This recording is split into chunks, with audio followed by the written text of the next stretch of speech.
Hello everyone, welcome to Sports Dialog. My name is Emmanuel Otufejo, and today's a special episode. We're having it at the studio.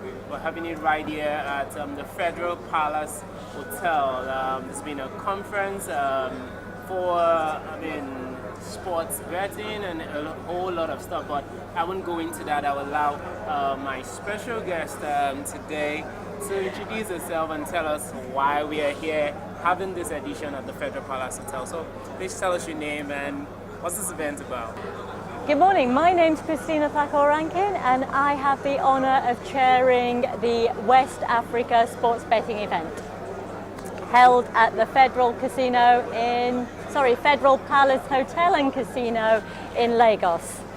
My first time in Nigeria, but I can honestly say I have been very much looking forward to this event. The reason is, I'm based in London, which is the home of the EPL.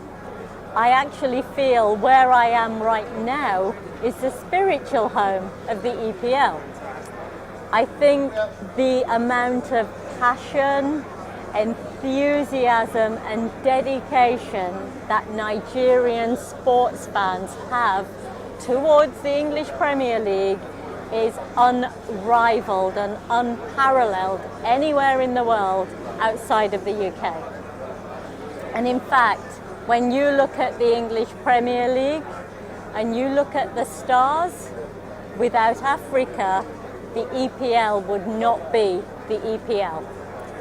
So we in some ways owe a slight debt of gratitude towards Africa. Because of that, it is absolutely no surprise that sports betting is a huge phenomenon.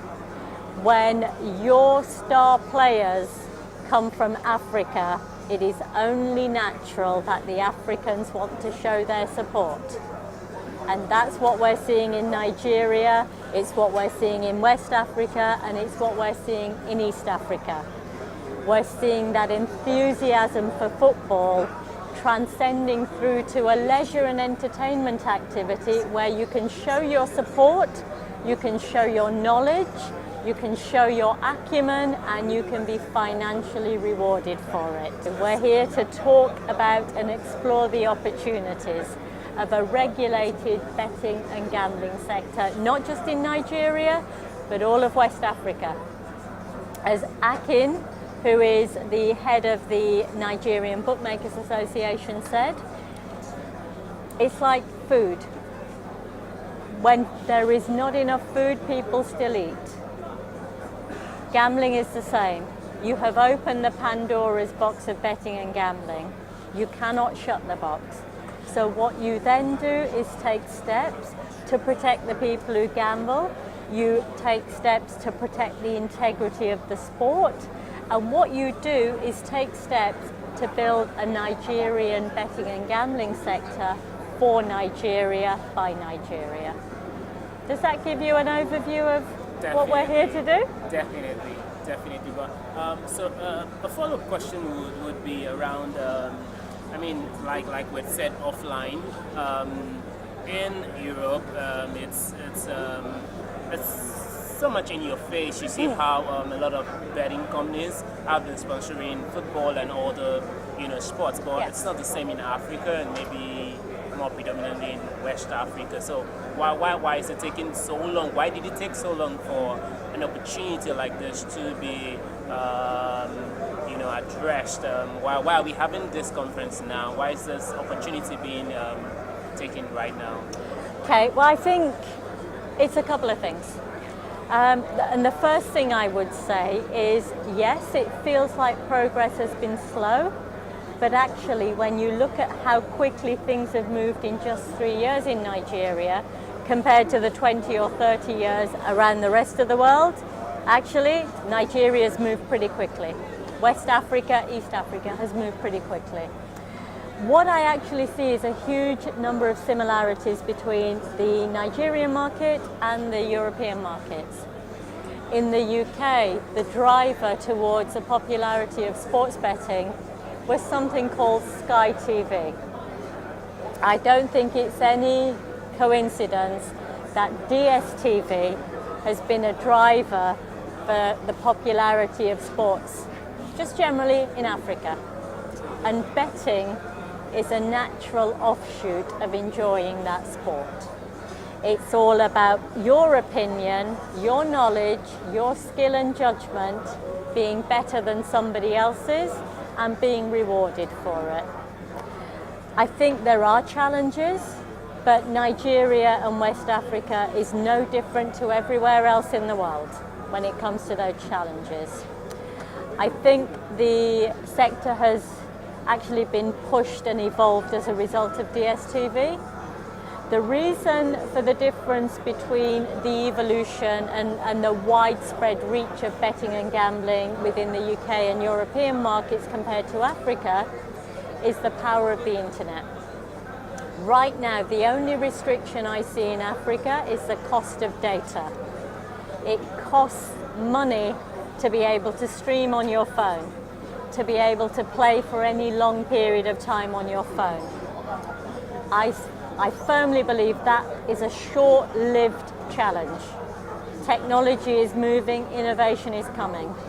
And it will not be betting and gambling that drives the change, it will just be the development of Africa generally. Nigeria has one of the fastest growing economies in the world. To keep that sustainability, you have to have better data connectivity. Africa has not had a desktop generation. It's pretty much gone straight to mobile. Your next big challenge is just the cost of data and ongoing connectivity. As soon as that challenge has been addressed, Africa is just simply going to be the same as the UK. The only difference will be that the attitude of the customer is going to be more African than London or European. That's the only difference. It's coming. Prepare yourselves. It's coming. Prepare yourself. All right. Just before I let you go, my last question to you would be around. So I know that the conference ends tomorrow, but after the conference, what can we expect to see? What are the next steps after the conference? Well, one of the things that we're trying to do as part of the conference is perhaps build a roadmap. We've already heard from regulators, and I think one of the most positive things of this conference is it's bringing together the police and the thieves, if you will. If you're traditional, gambling is a dirty thing. So working together, what we can do is actually work to clean up the reputation of the sector. I think where Nigeria is very, very fortunate is you have a bookmakers association and they welcome regulation. They want to operate in a framework which is legal, which is managed, which is audited and which is inspected and passed as being a fair experience for customers. When you have regulators who actively want to work with the operators, that's an incredibly positive step forward. The challenge you have is that politicians everywhere in the world move a little bit slower than we want them to move. The thing is, you already have a betting and gambling sector. You already have a national association of bookmakers that wants to do the right thing for the reputation of the sector, for the reputation of the sport, and to protect its customers. Already you're moving in the right direction. So I think to address your question going forwards, let's look at having a few action points. One, how do we get the regulators provincially working together to build a national framework?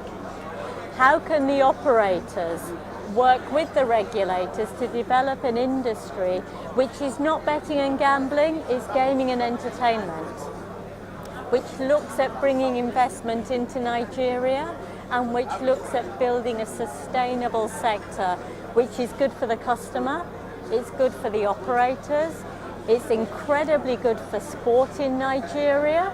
Remember, Africa is a seeding ground for the EPL. Get it right in Africa, you will have more stars going out across the world. And not just to the UK, but to the top leagues in Germany, in France, in Spain, in Italy. Yep, this is Africa's time now to start actually announcing its presence within the global betting and gaming market, and people like you can help spread that message. You know, dialogue is what is so key to all of this, and I think you guys have the brand which says it all. Start talking about betting, start talking about sports, start talking about regulating, start having all three parties working together in the right direction. Fantastic. Thank you very much, Christina. My pleasure.